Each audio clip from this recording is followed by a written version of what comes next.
offer the same kinds of services that we do to a person, but to a whole business. Next one.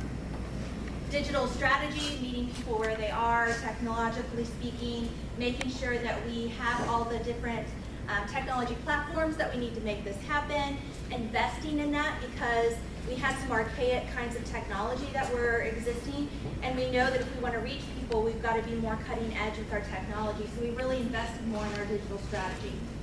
Financial capacity is important whether you're a for-profit or a nonprofit. You need to be a sustainable financial organization. Are you bringing in enough income to offset your expenses? So we've got a goal to make sure that we have enough to invest in our operations and pour back into the organization.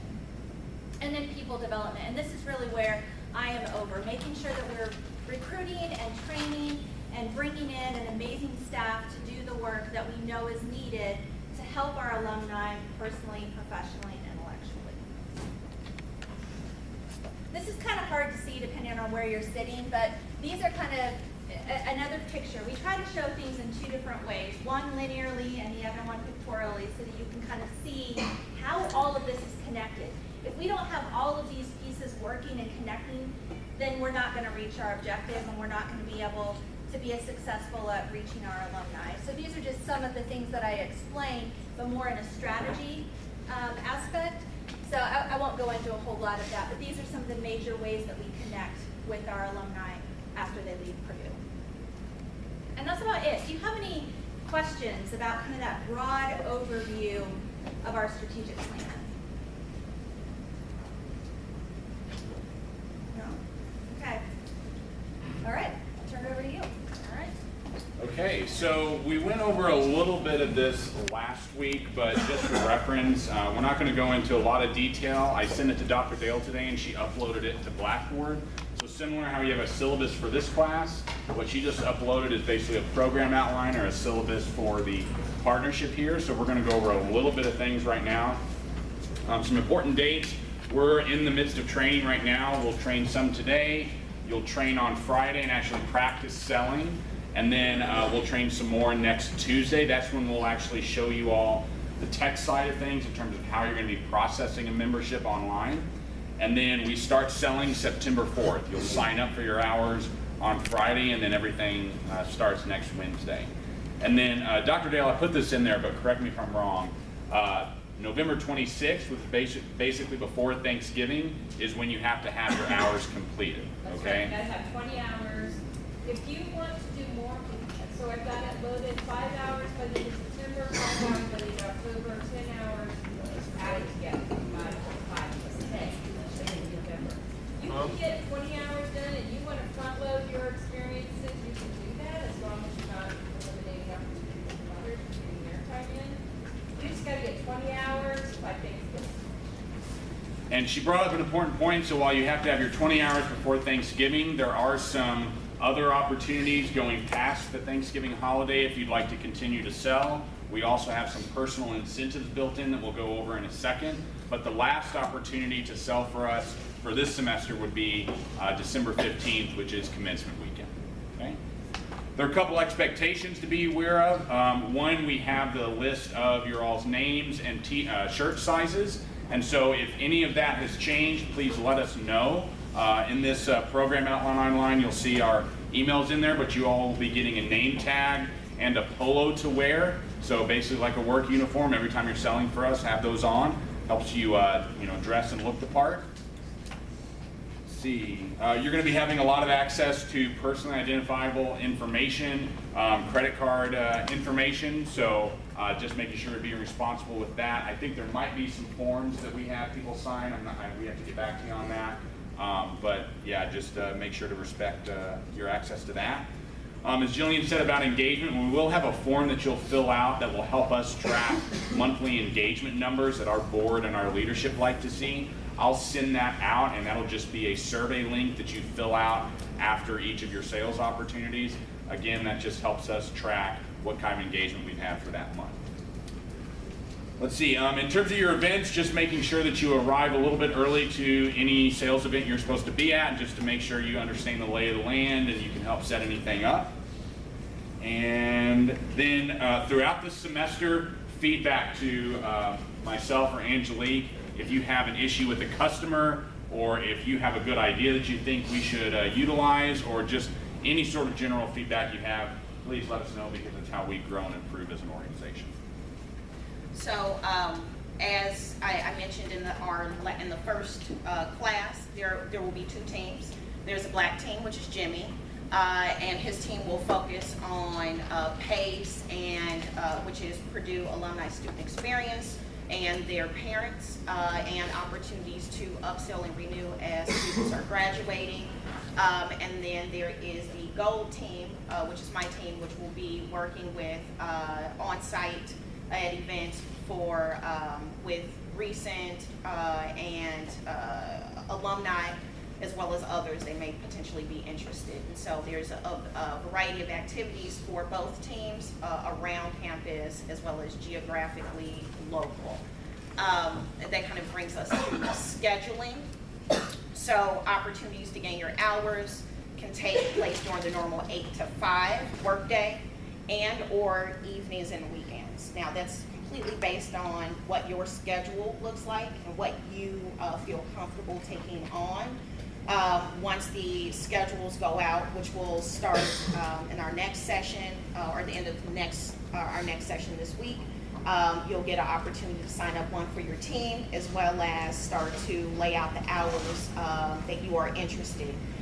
Because new events, bless you, are coming, are being scheduled as we go along.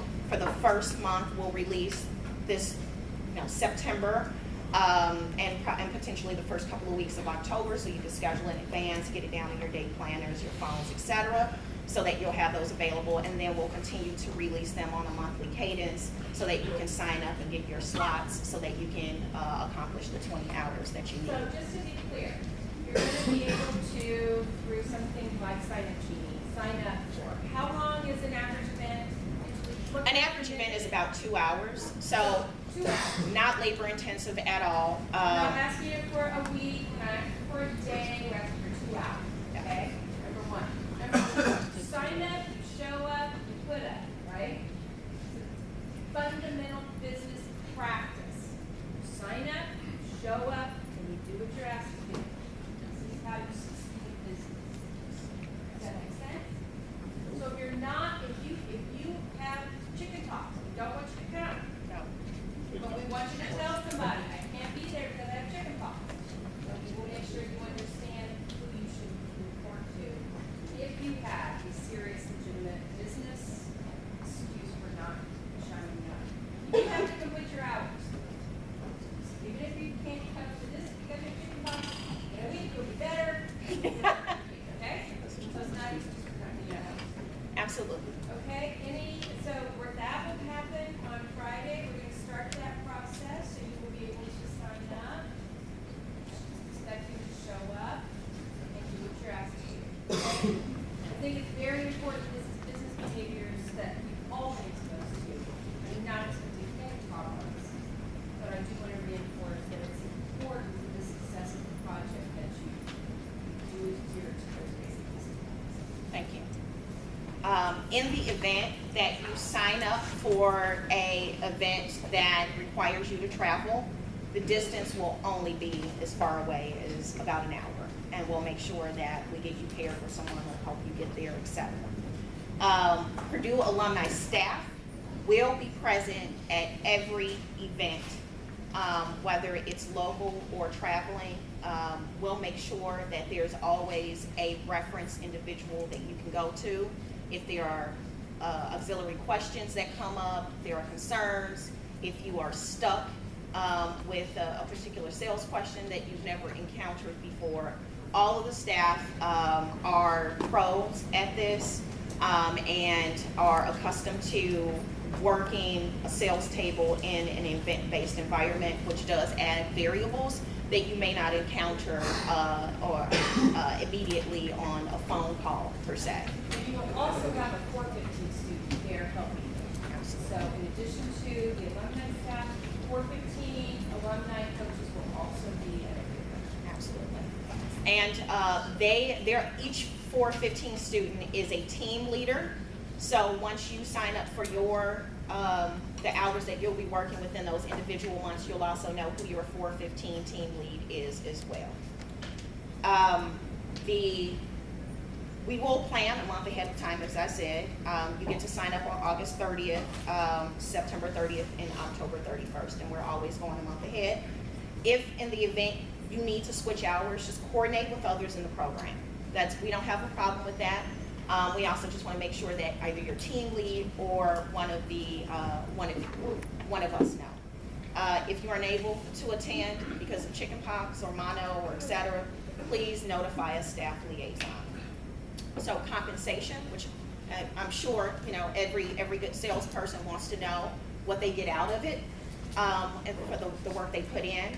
Compensation is being provided to the selling and sales program in the form of 10% of sales for the entire semester, or $1,000, whichever is higher. So the work that you do feeds back into this class, the scholarship, the end of the year program that the sales and selling management course puts on. When working events, there are times where you will be working during meal times. You may bring your own, or at times those meals may be covered by our office. So we'll let you guys know well in advance so that you can make the appropriate arrangements. In the event that you participate in a travel opportunity, you will be compensated for both mileage and meals. Those receipts will come to myself or Jimmy, depending on which team you're on, and then we'll make sure to get you a check cut back. And our financial team is very great at doing that, so no worries, you guys will get to eat for free. Additionally, students gain opportunities for personal incentives. So we've talked about what the curriculum gets for your participation, but you guys obviously want to know what you get as well, besides this great experience to learn and make, network and make new connections with individuals. For the 10 memberships you sell, you get a Purdue Alumni pint glass and some Traditions playing cards. So not that we're encouraging you to drink and gamble, but that's a thing. 20 sold, you get a Purdue Alumni Portfolio, which is something that we usually actually sell or give away for upgrades. It's a very nice, attractive kind of leather folio. And then for 30 or more, so you get the Purdue Alumni fleece jacket. It's a branded setup. It's usually a name brand type of offering, and so you also get that opportunity for free as well. Now, any questions there so far? I think just one thing to end with before Angelique starts with some membership training. Interactions with customers, this is just something to keep in mind since we're about to kick off from first sales period, and Angelique kind of made note of it. So first and foremost, when you're building that rapport that Dr. Dale talked about when you're selling a membership, there are some of our alums that, especially because you're students, they will want to engage with you more in a conversation than they would, one of us old people up here, okay? Feel free to make those connections. If you meet somebody that is in a field that you want to explore more, and you all have a good connection, feel free to stay in touch with that person, okay? They'll want to do that. In addition, sometimes you meet with people or you're selling to people that might be a little bit angry or impatient for whatever reason. If you handle it, sell membership, whatever, and everything's good, great. Maybe just let us have a heads up. But if you feel like you need to contact one of us because they want somebody to follow up with them, just make sure you take down information and send that to us, because again, we'll want to follow up with that person and make sure they're taken care of.